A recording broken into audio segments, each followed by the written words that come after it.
tatlo! Laura! Kayong tatlo! Yay!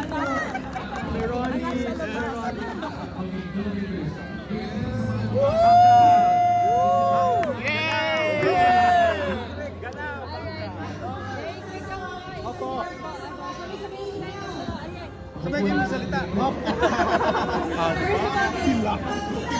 Ako na go.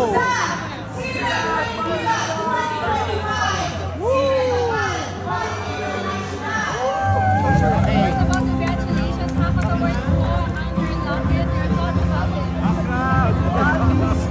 It was a very difficult day.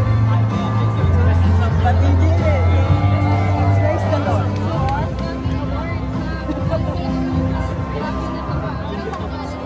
Okay, I bought a console so we can display all the awards. It's the best unsung acting. Yes. And of course, the Laura, you won Best Supporting Actress.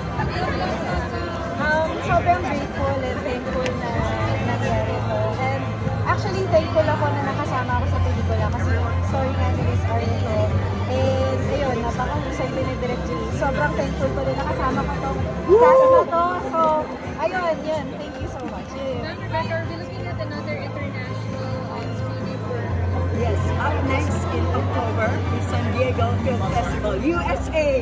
Yes, and ma'am, congratulations, of course. You also won Best Actress in Creative Writing. Ano lang po sabi niyo, we're lucky to see you going international. Yes, when I first won the Best Actress Award in Morocco, 13, 14-year-old girls, they will line up and hug me because they don't speak my language, they don't speak their language, but they know that a woman's voice has to be heard. Correct? Alright, and of course, Sir Ronnie, a while ago we were able Yeah. to see, pero ano lang po masasabi niyo sa buong Sinat Maynila because ano Winning this batch po, no? With the batch. The fact that I feel the industry is surviving, thriving, and inspiring.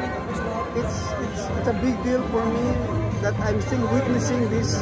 Hopefully, if we can get our audience back in the cinemas, that would be much better. God be the glory. Yes! Cheers! Cheers! Thank you po!